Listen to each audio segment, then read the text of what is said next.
আমরা প্রায় শুনি আমাদের পরিবারের উপরে, পরিবারের বিভিন্ন সদস্যদের উপরে, শিশুদের উপরে, আমাদের নিজেদের উপরে দুষ্ট জিনে আক্রমণ করে, শয়তানে আক্রমণ করে, শয়তান স্পর্শ করে পাগলের মতো করে ফেলে, সাধারণ জীবনযাপনকে ব্যাহত করে দেয় এবং আমাদেরকে কষ্ট দেয়, অনিষ্ট করে, ক্ষতি করে। জিনের ক্ষতি, অনিষ্ট, দুষ্ট জিনের আক্রমণ থেকে বাঁচার জন্য কোরআন এবং সুন্নাহ অনুযায়ী বেশ কিছু আমল আছে। এরকম 12টি আমলের কথা আজ আমরা বলবো, যে আমলগুলো করার মাধ্যমে দুষ্ট জিনের আক্রমণ থেকে আমরা নিজেরা বাঁচতে পারবো, নিজেদের শিশু এবং পরিবারের সদস্য অন্যদেরকে আমরা আত্মরক্ষার ব্যবস্থা বাতলে দিতে পারবো ইনশাআল্লাহ। নাম্বার 1, 5 ওয়াক্ত সালাত সময় মতো সঠিকভাবে আদায় করতে হবে। 5 ওয়াক্ত সালাতের পাশাপাশি পরিপূর্ণভাবে ইসলামের উপরে চলার চেষ্টা করতে হবে, তাকওয়ার উপরে চলার চেষ্টা করতে হবে। তাহলে আল্লাহ তাআলা শয়তান থেকে আপনাকে বাঁচাবেন, রক্ষা করবেন। দলিল হলো কোরআনে কারীমের সূরা যুখরুফের আয়াত নম্বর 36। আল্লাহ সুবহানাহু ওয়া তাআলা বলেছেন, ওমাইয়া আশু আন যিকরির রহমান নুকাইয়িদ লাহু শাইতানান ফাহুয়া লাহু কারিন। যে আল্লাহর জিকির থেকে, আল্লাহর স্মরণ থেকে গাফেল হয়ে যায়, নামাজ নাই, রোজা নাই, আল্লাহর স্মরণ নাই, দুনিয়ার ভিতরে ডুবে থাকে, হাসি তামাশা বিনোদনের ভিতরে ডুবে থাকে, শুধুমাত্র আল্লাহর জিকির স্মরণ তার জীবনে নাই। আল্লাহ বলেন ওই ব্যক্তির জন্য আমি একটি শয়তান নিযুক্ত করে দেই। শয়তান আল্লাহই লাগাই দেয়, দুষ্ট জিন আল্লাহই তার পিছনে লাগাই দেয়। ফাহুয়া লাহু কারিন, সে তার সঙ্গেই থাকে একেবারে মৃত্যু পর্যন্ত বা সঠিক রাস্তায় আসার আগ পর্যন্ত। তাহলে আল্লাহর পথে আসলে, 5 ওয়াক্ত সালাত আদায় করলে এবং হক হালালি চলার চেষ্টা করলে আল্লাহ সুবহানাহু ওয়া তাআলা ওই ব্যক্তিকে শয়তানের আক্রমণ থেকে বাঁচাবেন। এছাড়া আপনারা বিখ্যাত একটি হাদিস জানেন, নবী সাল্লাল্লাহু আলাইহি ওয়াসাল্লাম বলেছেন, কেউ যদি রাতে ঘুমায়, শয়তান প্রত্যেকটা ঘুমন্ত ব্যক্তির কপালে 3টা করে গিরা দেয়। শয়তান কি করে? কেউ যদি রাতে ঘুমাতে যায় তো শয়তান ওই ঘুমানো ব্যক্তির কপালে 3টা গিরা দেয়। এই গিরা দেওয়ার উদ্দেশ্য হলো যাতে সে উঠতে না পারে, কারণ শয়তানকে আল্লাহ তাআলা সে পাওয়ার দিয়েছে। তো শারীরিকভাবে তাকে দুর্বল করে ফেলে, অলস করে ফেলে, শরীরকে মেজমেজ করায় দেয়, সে নামাজের জন্য ফজরের সময় উঠার ক্ষমতা যাতে না থাকে। তখন সাহস করে ইমানি শক্তির বলে বলিয়ান হয়ে যদি কেউ উঠতে পারে, একটা গিরা খুলে যায়, এরপরে অজু করে নামাজ পড়তে গেলে বাকি গিরাগুলো খুলে যায়। খেয়াল করে দেখবেন যে ফজর নামাজ যদি পড়তে যান, ঘুম থেকে উঠে অজু করে, শরীরের ভিতরে যে একটা অলসতা ছিল পুরাটাই কেটে যায়, কারণ যে গিরাগুলো সব খুলে গেছে। তাহলে 5 ওয়াক্ত সালাতের মাধ্যমে কি করা যায়? শয়তানের আক্রমণ থেকে রক্ষা পাওয়া যায়। দ্বিতীয় করণীয় হলো, সকাল সন্ধ্যায় নবী আলাইহিস সালাম বহুত গুরুত্বপূর্ণ জিকির এবং দোয়া শিখাইছেন। নিয়মিত যদি কোনো পরিবারের সদস্যরা সকাল সন্ধ্যার এই দোয়াগুলা সব সময় করে, কোনো কষ্টের বিষয় না, খুব সহজ, তাহলে ওই পরিবারের সদস্যদেরকে আল্লাহ তাআলা জিনের আক্রমণ থেকে কি করেন? বাঁচান। সকাল সন্ধ্যার দোয়া অনেক, সেখান থেকে আমরা কয়েকটা এই সংক্রান্ত সরাসরি এই জিন বা দুষ্ট জিনের ক্ষতি থেকে বাঁচার জন্য যেগুলো কার্যকর, সেরকম কয়েকটি দোয়ার কথা বলবো। এর ভিতরে একটা দোয়া হলো, আউযু বিকালিমাতিল্লাহি তাম্মাতি মিন শাররি মা খালাক। অর্থাৎ আমি আশ্রয় চাই আল্লাহর পূর্ণাঙ্গ কালিমার, পূর্ণাঙ্গ বাক্যের মাধ্যমে আল্লাহ যত সৃষ্টি করেছেন ক্ষতিকর বস্তু, সেগুলোর ক্ষতি থেকে। তাহলে দুষ্ট জিনও আল্লাহর ক্ষতিকর সৃষ্টি, বা সে আমার ক্ষতি করতে পারে, তার ক্ষতি থেকে আল্লাহর কাছে আশ্রয় চাইলাম। এই দোয়াটি যদি 3 বার সকাল এবং সন্ধ্যা পাঠ করে, সহিহ মুসলিম হাদিসে আসছে, আরো অন্য হাদিসের কিতাবে আসছে, আল্লাহ তাআলা সারাদিন সারা রাত ওই ব্যক্তিকে সব ধরনের বস্তুর ক্ষতি থেকে, জিনের দুষ্ট জিনের ক্ষতি থেকে আল্লাহ তাআলা কি করবেন? রক্ষা করবেন।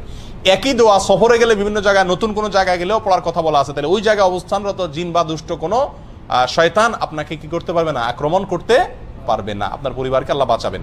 আর এমনিও সাধারণ অবস্থাতে দোয়া বেশি বেশি পড়া উচিত, বিশেষ করে বাচ্চাদেরকে দোয়া পড়ে ফু দেওয়া উচিত। আউযু বিকালিমাতিল্লাহি তাম্মাতি মিন শাররি মা খালাক, 3 বার সকাল, 3 বার সন্ধ্যায়।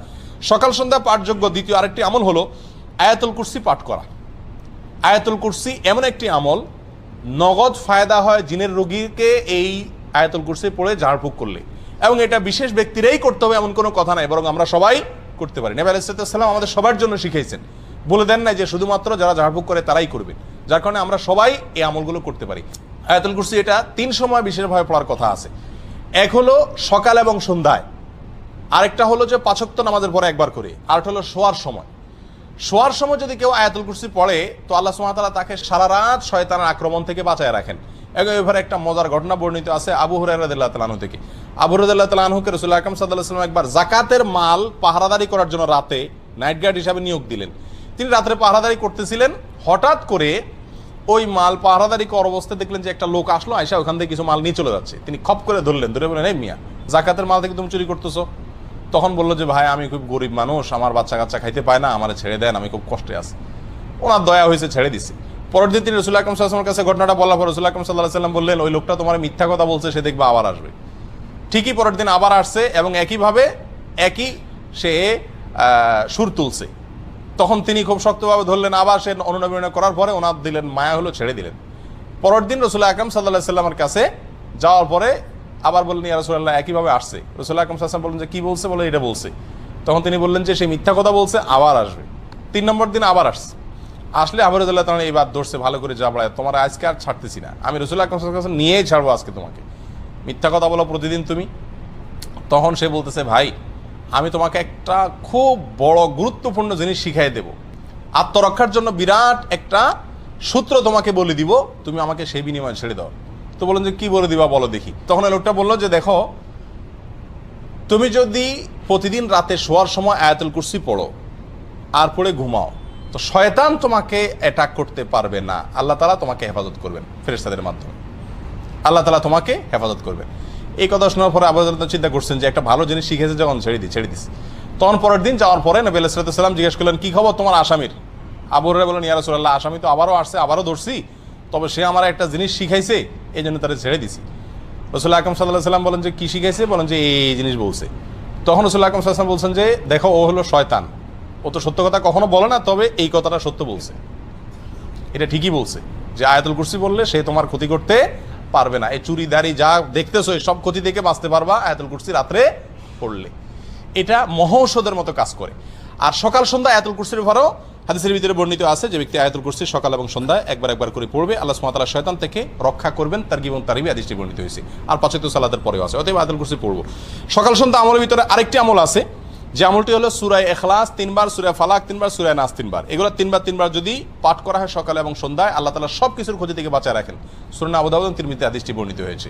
3 বার কুল হুয়াল্লাহ, 3 বার সূরা কুল আযুর ফালাক এবং 3 বার কুল আযুর রাব্বিন নাস। সকালে 3 বার, সন্ধ্যায় 3 বার, ইনশাআল্লাহ সব কিছুর ক্ষতি থেকে আপনি বাঁচবেন। 4 নম্বর সকাল সন্ধ্যার আমল হলো বিসমিল্লাহিল্লাযী লা ইয়াদুররু মা ইসমিহি শাইউন ফিল আরদি ওয়ালা ফিস সামা ওয়া হুয়াস সামিউল আলিম। এই দোয়াটি সকালে 3 বার, সন্ধ্যায় 3 বার পাঠ করা। দোয়ার অর্থ হলো, ওই আল্লাহর নামে আমি শুরু করতেছি সকাল বা সন্ধ্যা, যে আল্লাহর নামে কোনো কিছু কোনো ক্ষতি করতে পারে না। এই দোয়া সকালে 3 বার, সন্ধ্যায় 3 বার পাঠ করলো, আল্লাহ তাআলা হেফাজত করে। তাহলে সকাল সন্ধ্যার দোয়াগুলো পাঠ করলে জিনের, দুষ্ট জিনের আক্রমণ থেকে বাঁচা যায়। বিশেষ করে এই 4টি দোয়ার কথা বললাম। তাহলে 2টি আমল গেল। 1 নম্বর আমল হলো যে 5 ওয়াক্ত নামাজ এবং হক হালালি তাকওয়ার উপরে চলার চেষ্টা করা। 2 নম্বর আমল হলো সকাল সন্ধ্যার দোয়াগুলো নিয়মিত পড়ার চেষ্টা করা, বিশেষ করে এই দোয়াগুলো। 3 নম্বর আমলে আসি। 3 নম্বর আমল হলো খাবার গ্রহণ করার সময় বিসমিল্লাহ পাঠ করা। কারণ হাদিসে আসছে, নবী আলাইহিস সালাম বলেছেন, সহিহ মুসলিমে বর্ণিত হয়েছে, যদি কেউ খাদ্য গ্রহণের সময় বিসমিল্লাহ না বলে, তখন শয়তান ওই তার খাবারে যোগ দেয় এবং তার সঙ্গে খাবারে অংশগ্রহণ করে। তাহলে শয়তান থেকে, আপনার খাবার থেকে বাঁচাইতে চাইলে খাবার শুরুতে কি পড়তে হবে? বিসমিল্লাহ। এবং সবাইকে এটা শিখাইতে হবে পরিবারের, যে বিসমিল্লাহ ছাড়া কোনো খাবার শুরু করা যাবে না। একইভাবে ঘরে প্রবেশের সময় বিসমিল্লাহ পড়ে প্রবেশ করতে হবে, কারণ এই বিষয়ে হাদিসে বর্ণিত হয়েছে, নবী আলাইহিস সালাম বলেছেন যে ঘরে ঢোকার সময় যদি কেউ বিসমিল্লাহ বলতে ভুলে যায়, তখন শয়তানের দলনেতা বলে যে এই বাসায় আজকে থাকার এবং রাত্রে এদের সাথে খাওয়ার সুযোগ হয়ে গেল, ঢুকো সবাই, দলে দলে আপনার সাথে শয়তান ঢুকে পড়ে এবং আপনার ক্ষতি করে। আর যদি বিসমিল্লাহ কেউ পড়ে, তখন শয়তান আর তার দলনেতারা বলে যে আজকে এই বাসায় থাকার এবং খাওয়ার সুযোগ হইল আর না। এই জন্য বাসায় যতজন ঢুকবে, যে কোনো রুমে থাকবেন, আপনি ঢুকার সময় কি পড়বেন? বিসমিল্লাহ পড়বেন। 4 নম্বর আমল হলো হাই আসলে হাত দেওয়া বা কোনো কিছু দিয়ে মুখ ঢাকা। এটা পরীক্ষিত, যাদেরকে জিনে আক্রমণ করে, এরকম বহু রোগীকে দেখেছি আমরা, যে তারা বেশি বেশি হাই তোলে ওই সুযোগে জিন বা দুষ্ট জিন, শয়তান মানুষের শরীরে প্রবেশ করে মানুষের ক্ষতি করার চেষ্টা করে। এই জন্য হাই তোলার সময় হাত দিতে হবে। নবী আলাইহিস সালাম এটা শিখাইছেন, সহিহ মুসলিম, আবু দাউদে হাদিসটি বর্ণিত হয়েছে। তোমাদের কেউ যদি হাই তোলে, সেই জন্য তার মুখে হাত দিয়ে বা কোনো কিছু দিয়ে বাধা দেয়, কারণ হাই তোলার সময় শয়তান প্রবেশ করে। তাহলে হাই তোলার সময় হাত দিতে হবে। 5 নম্বর আমল হলো ঘুম থেকে উঠার পর অজু করার সময় নাকে পানি দিয়ে নাক ঝাড়া। কারণ হাদিসে আসছে, রাত্রে যখন মানুষ ঘুমায়, নাকের বাঁশির ভেতরে শয়তান গিয়ে বাসা বাঁধে। যদি নাকে পানি দিয়ে ঝাড়ায় 3 বার, তখন সে বের হয়ে যেতে বাধ্য হয়। 6 নম্বর আমল হলো শয়তান এবং দুষ্টজিনের আক্রমণ থেকে বাঁচার জন্য পরিষ্কার পরিচ্ছন্নতা অবলম্বন করা। কারণ অপরিষ্কার এবং নোংরা জায়গায় শয়তানের অবস্থান থাকে। এ বিষয়ে বিভিন্ন বর্ণনা পাওয়া যায় এবং আল্লামা ইবনে তাইমিয়া রাহিমাহুল্লাহ বলেছেন, সাধারণত দুষ্ট জিনেরা ময়লা আবর্জনা, মলমূত্র ত্যাগের খারাপ জায়গা এগুলোতে থাকে। বাসা বাড়িতে মলমূত্রের গন্ধ, পোলাপানের মলমূত্র হোক আর বড়দের হোক, এরকম যদি থাকে এবং ময়লা আবর্জনা পড়ে থাকে, এবং সেগুলো ফালাই না হয় সময় মতো, তাহলে সেখানে শয়তান বা দুষ্ট জিন বাসা বাঁধে। এই জন্য ওখান থেকে পরিষ্কার, ঘরবাড়িকে এগুলো থেকে পরিষ্কার রাখতে হবে। 7 নম্বর আমল হলো পেশাব পায়খানা দুষ্ট জিনের বড় একটা আখড়া।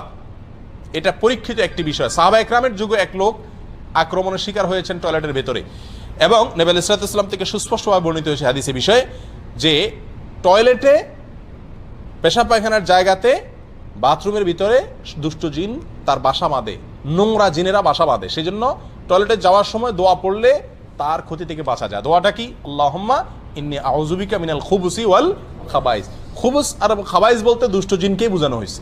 আল্লাহ, আমি আপনার কাছে আশ্রয় চাই দুষ্ট জিনের আক্রমণ থেকে। এটা বাথরুমে ঢোকার আগে পড়তে হয়। কেন? টয়লেটে ঢোকার আগে এই জন্য পড়তে হয় যে ওইটার ভিতরে দুষ্ট জিনের আখড়া থাকার আশঙ্কা আছে এবং আপনাকে সে কোনোভাবে ক্ষতিগ্রস্ত করতে পারে। 8 নম্বর আমল হলো ঘরে বেশি বেশি কোরআন তেলাওয়াত করা, বিশেষ করে সূরা বাকারা তেলাওয়াত করা। কোরআন তেলাওয়াত আপনারা এই দেশে দেখবেন যে জিনের রোগীদের যারা চিকিৎসা করে, যে সমস্ত ওলামা একরাম ঝাড়ফুঁক করে, তাদের মেইন ঝাড়ফুঁক থাকে কি? কোরআন তেলাওয়াত করে। এবং কোরআন তেলাওয়াত করলে যাদের ভিতরে জিনের সমস্যা আছে এরা পাগলের মতো ছটফট করতে থাকে এবং একটা পর্যায়ে সুস্থ হয়ে যায়। একবারে চোখের সামনে এরকম ঘটনা আপনারা শত শতবার দেখছেন যারা সৌদি আরবে আছেন। তো কোরআন তেলাওয়াতের আমলের মাধ্যমে দুষ্ট জিন থেকে বাঁচা যায়। ঘরে কোরআন তেলাওয়াতের সিস্টেম চালু রাখতে হবে, নিজেরা না পারলে রেকর্ড করা কোরআন তেলাওয়াত চালা রাখতে হবে, তবুও কোরআন তেলাওয়াতের অভ্যাস ঘরের ভিতরে চালু করতে হবে, বিশেষ করে সূরা বাকারা। কারণ সূরা বাকারার এক্ষেত্রে বিশেষ কার্যকর ক্ষমতা আছে। আল্লাহ সুবহানাহু ওয়া তাআলা সূরা বাকারার মাধ্যমে দুষ্ট জিনের আক্রমণ থেকে মানুষকে বাঁচান। কারণ হাদিসে আসছে, নবী আলাইহিস সাল্লাম বলেছেন, সহিহ মুসলিম হাদিসটি বর্ণিত হয়েছে, যেই ঘরে যেই বাসায় সূরা বাকারা তেলাওয়াত করা হয় ওই বাসাকে আল্লাহ তাআলা শয়তানের আক্রমণ থেকে বাঁচায় রাখেন। আর পরীক্ষিত আমরা দেখেছি বহু দুষ্ট জিনের আক্রমণ আছে। আমি ব্যক্তিগতভাবে অনেককে এই আমলটা দিছি এবং ফলাফল জানাইছেন যে নগদ ফলাফল পাইছেন। সূরা বাকারা যতক্ষণ পড়ছে তখন মতো জিনের আক্রমণ করা রোগীর কোনো ক্ষতি হয়নি, আত্মরক্ষাও করা যায়, চিকিৎসাও হয় এর মাধ্যমে। 10 নম্বর আমল হলো কোনো গর্তে পেশাব পায়খানা না করা। অনেকে ইচ্ছাকৃত ওই রাস্তার আশেপাশে, বিশেষ করে গ্রামে গঞ্জে গেলে দেখা যায় গর্তে টর্তে পেশাব করে। গর্তে পেশাব করা নিষেধ। এক হাদিসে গর্তে পেশাব করতে নিষেধ করা আছে, নবী আলাইহিস সালাম নিষেধ করেছেন। একজন বিখ্যাত তাবি কাতাদাকে জিজ্ঞাসা করা হয়েছে এর কারণ কি হতে পারে, কেন গর্তে পেশাব করতে নিষেধ করা হয়েছে হাদিসে। তখন তিনি বললেন যে গর্তে পেশাব করতে নিষেধ করা হয়েছে এই জন্য যে অনেক গর্তে শয়তান তার বাসা বাঁধে, তার আশ্রয় থাকে। তার গায়ে পেশাব করলেন, আপনার গোটা পরিবারের উপর আক্রমণ করে বসলো এবং গোটা জীবনটাই আপনার একেবারে ধ্বংসের দ্বার প্রান্তে নিয়ে গেল, এরকম ক্ষতির আশঙ্কা থাকে, যেন গর্তে পেশাব না করা। 10 নম্বর আমল হলো ঘরে কোনো সাপ দেখলেই হুট করে না মারা।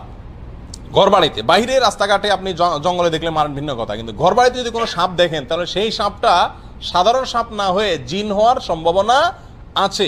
কারণ এই ব্যাপারে নবী আলাইহিস সালামের হাদিসে পরিষ্কারভাবে বলা আছে, যদি ঘরে বাড়িতে কোনো সাপ দেখো তোমরা তাহলে হুট করে মারতে যাবে না। কারণ ঘর বাড়িতে যে সাপ দেখা যায় সচরাচর, এটা অনেক সময় জিন হওয়ার সম্ভাবনা থাকে। তাহলে কি করবেন? রেখে দিবেন আপনাকে কামড় দেওয়ার আগ পর্যন্ত? না, কয়েকটা করণীয় আছে। এর ভিতরে একটা হলো তাকে বলবেন নিজের ভাষায়, আল্লাহ তাকে আপনার ভাষা বোঝার ক্ষমতা দিয়েছেন, আপনি বলবেন যে যদি তুমি জিন হয়ে থাকো জলদি সরে যাও। যদি তখন আপনার কথা শুনে সরে যায় তাহলে বুঝবেন জিন, আর যদি না সরে তাহলে এবার আপনি সাধারণ সাপ হিসাবে তাকে কি করতে পারেন? মারতে পারেন।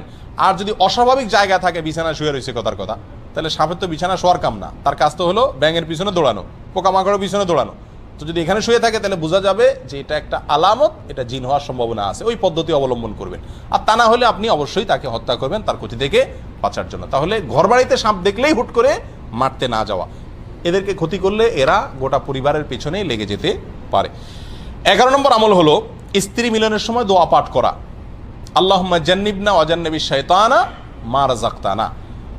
আল্লাহ আমাকে, আমাদেরকে, স্বামী স্ত্রী উভয়কে এবং আমাদেরকে মিলনের মাধ্যমে যে সন্তান দান করবেন সেই সন্তানকে আপনি শয়তানের আক্রমণ থেকে বাঁচান, রক্ষা করেন। এই দোয়া পড়লে আল্লাহ তাআলা স্বামী স্ত্রীকে এবং তাদের মিলনের মাধ্যমে যে সন্তান দুনিয়াতে আসে তাদেরকে শয়তানের আক্রমণ থেকে কি করেন? হেফাজত করেন।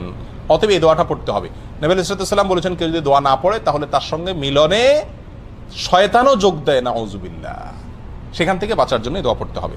12 নম্বর সর্বশেষ আমল হলো ছোট ছোট বাচ্চাদেরকে সন্ধ্যার সময় ঘর থেকে বাহিরে বের হতে দেওয়া যাবে না। খেলাধুলা করতে গেছে, সন্ধ্যা হওয়ার আগেই তাদেরকে বাসায় ফিরিয়ে আনতে হবে। কারণ হাদিসে পরিষ্কারভাবে বলা আছে সন্ধ্যার সময় শয়তানরা প্রচুর পরিমাণে বিচরণ করে। ওই সময়টাতে তোমাদের শিশুদেরকে তোমরা বাসা বাড়িতে প্রবেশ করায়। কারণ শয়তান যাদের উপর আক্রমণ করে তার ভিতরে উল্লেখযোগ্য অংশ হলো ছোট ছোট শিশুরা, তাদেরকে টার্গেট করে। অতএব তাদেরকে ঘরের ভিতরে নিয়ে আসতে হবে। এই 12টি আমল যদি নিয়মিত করা যায় ইনশাআল্লাহ শয়তান থেকে আত্মরক্ষা সম্ভব। আর দুষ্টজিন যদি আক্রমণ করেও থাকে তাহলে সেখান থেকে চিকিৎসা পাওয়াও সম্ভব। আল্লাহ তাআলা আমাদের সবাইকে দুষ্টজনের আক্রমণ থেকে হেফাজতে রাখুন।